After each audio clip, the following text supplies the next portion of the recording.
Berdasarkan hasil penelitian, diperkirakan manusia praaksara pada awalnya mengembangkan pola kehidupan berburu dan meramu, kemudian berlanjut dengan pola bercocok tanam. Dan di akhir masa praaksara, manusia telah mahir dalam teknik pengolahan logam di masa perundagian.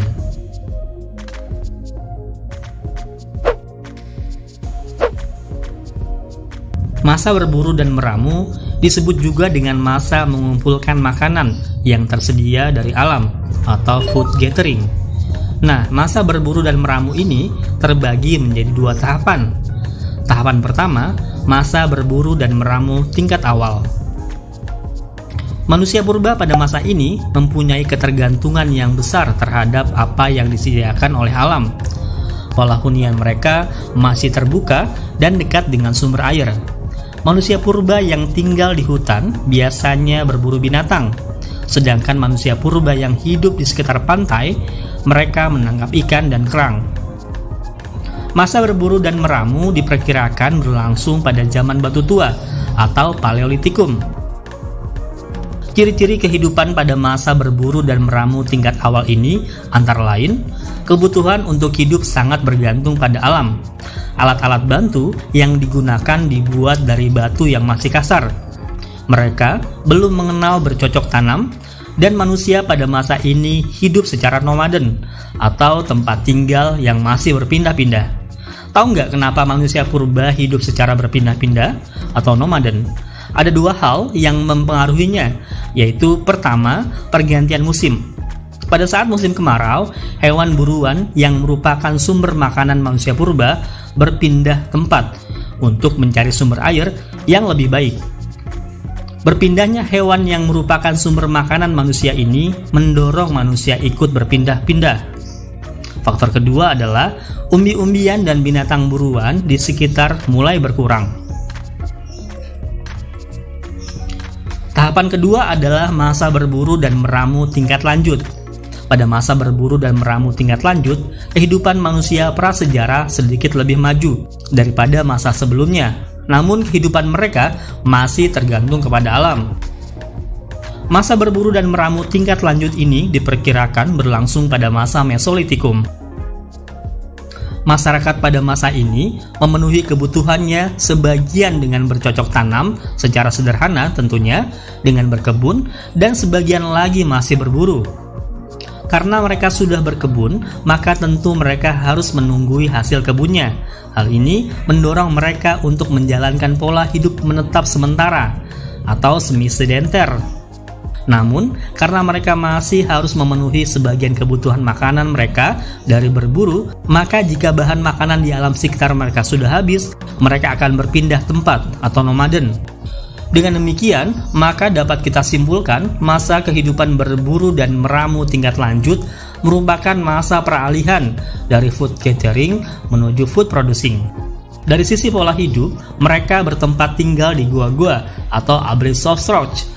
Mereka memilih gua yang letaknya cukup tinggi di lereng-lereng bukit untuk melindungi diri dari iklim dan binatang buas.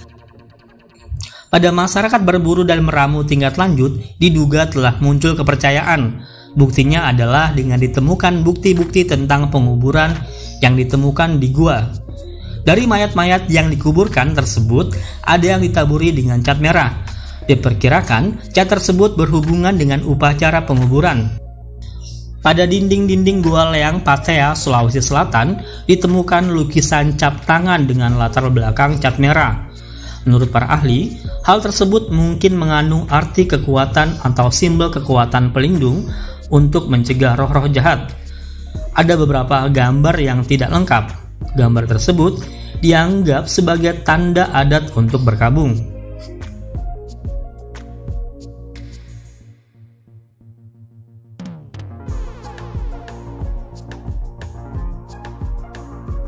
Kalian tentu pernah mendengar terjadinya kebakaran hutan, biasanya di musim kemarau. Kebakaran hutan tersebut selain karena faktor alam akibat kemarau panjang, juga disinyalir karena adanya kegiatan membuka ladang dengan membakar hutan. Nah, cara ini sebenarnya cara kuno yang diterapkan manusia purba pada masa bercocok tanam. Cara ini juga dikenal dengan istilah slash and burn, tebang dan bakar. Jadi kalau masih ada yang membakar hutan untuk membuka ladang, pemikirannya ya sama dengan manusia purba. Tentu ini nggak patut dicontoh ya. Dan saya yakin teman-teman semua tahu bagaimana pentingnya menjaga kelestarian alam. Keuntungannya untuk manusia juga kok. Mari kita lanjutkan pembahasannya ya. Pada masa bercocok tanam ini, terjadi perubahan besar dalam pola kehidupan masyarakat purba, yaitu perubahan dalam cara mereka memenuhi kebutuhan hidupnya. Dari berburu dan mengumpulkan makanan atau food gathering menjadi menghasilkan makanan atau food producing. Dan perubahan dalam pola huniannya dari berpindah-pindah tempat atau nomaden menjadi menetap atau sedenter. Selain bercocok tanam, manusia purba juga memenuhi kebutuhan hidupnya dari beternak hewan. Hewan yang dulu mereka buru, sekarang mereka ternakan. Masa bercocok tanam ini diperkirakan berlangsung sejak zaman Neolitikum hingga zaman logam. Pendukung kebudayaan kehidupan pada zaman ini adalah sudah dari jenis Homo sapiens atau makhluk cerdas yang berasal dari rumpun Melayu. Perubahan pola kehidupan tersebut dipengaruhi oleh perkakas yang mereka miliki saat itu, yaitu kapak persegi dan kapak lonjong yang dihasilkan dari proses mengasah batu atau mengupam. Dengan diasah, maka perkakas mereka sudah lebih tajam dari perkakas sebelumnya, sehingga sudah bisa digunakan untuk menggali tanah untuk berladang. Pola kehidupan berladang dan beternak yang dikembangkan oleh masyarakat pada masa ini mempengaruhi pola hunian mereka. Cara bercocok tanam dengan berladang tentu membutuhkan waktu yang lebih lama untuk bisa dipanen, sehingga hal ini mendorong mereka untuk memulai pola kehidupan menetap. Apalagi selain sudah bercocok tanam, mereka juga sudah beternak, sehingga bisa kalian bayangkan tentu tidak mungkin mereka berpindah-pindah membawa hewan ternaknya.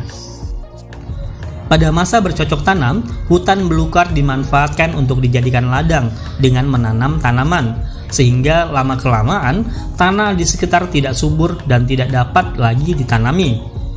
Hal tersebut mengharuskan mereka berpindah mencari tanah lain yang lebih subur.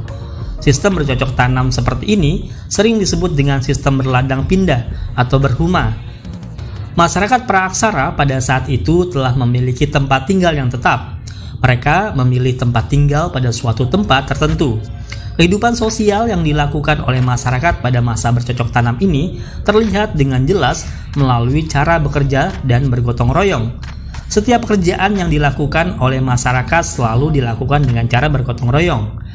Cara hidup bergotong royong ini merupakan salah satu ciri kehidupan masyarakat Indonesia yang harus tetap kita rawat. Dalam kehidupan masyarakat bercocok tanam, sudah terlihat peran pemimpin. Mereka memilih pemimpin berdasarkan apa yang diistilahkan dengan primus inter pares. Primus inter pares artinya orang yang terhormat karena kecakapannya dan pengalamannya. Orang tersebut kemudian dipilih menjadi pemimpin. Bagaimana dengan sistem kepercayaan pada masa bercocok tanam? Mereka telah mempunyai konsep tentang alam dan kehidupan setelah kematian. Mereka percaya bahwa roh seseorang tidak lenyap pada waktu meninggal. Penghormatan terhadap nenek moyang atau kepala suku yang diagungkan tidak berhenti pada waktu kepala suku telah meninggal. Penghormatan terus berlanjut menjadi sebuah pemujaan. Sistem kepercayaan masyarakat praaksara telah mendorong berkembangnya kepercayaan animisme dan dinamisme. Kepercayaan animisme merupakan sebuah sistem kepercayaan yang memuja roh nenek moyang. Sedangkan menurut kepercayaan dinamisme, ada benda-benda tertentu yang diyakini memiliki kekuatan gaib, sehingga benda-benda tersebut sangat dihormati dan dikeramatkan. Ciri-ciri lain dari kehidupan pada masa bercocok tanam adalah antara lain mulai terdapat pola pembagian kerja dan sudah menguasai ilmu astronomi yang mereka gunakan saat mereka berpindah dari daratan Yunan ke wilayah Kepulauan Nusantara. Sehingga mereka juga telah mengenal jenis transportasi laut yakni perahu bercadik. Sarana transportasi ini juga digunakan oleh masyarakat purba yang menetap di wilayah perairan.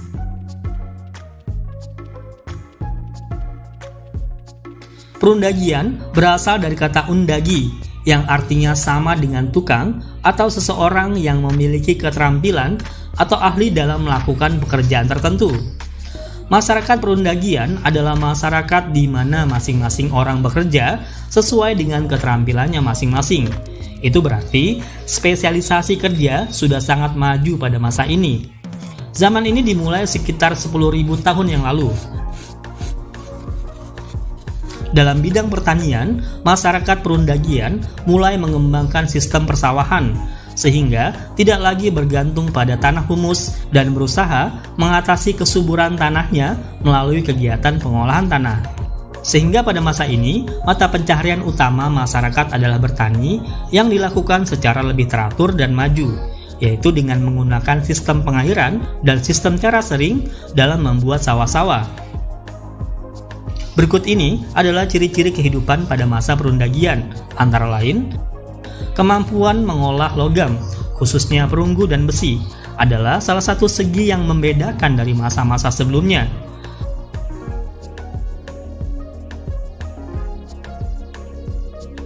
Terdapat kelompok yang mempunyai keahlian khusus, satu bukti bahwa dalam masyarakat terdapat pembagian kerja yang baik. Telah mengenal perdagangan antar daerah. Bahan untuk membuat perkakas logam seperti perunggu, timah, dan besi harus didatangkan dari suatu tempat, sehingga mendorong terjadinya interaksi perdagangan yang meliputi berbagai daerah. Kepercayaan masyarakat perundagian tidak berbeda dengan masa bercocok tanam. Yang membedakannya hanyalah upacara-upacara lebih mewah dan lebih rumit. Benda yang dipergunakan lebih indah karena terbuat dari perunggu.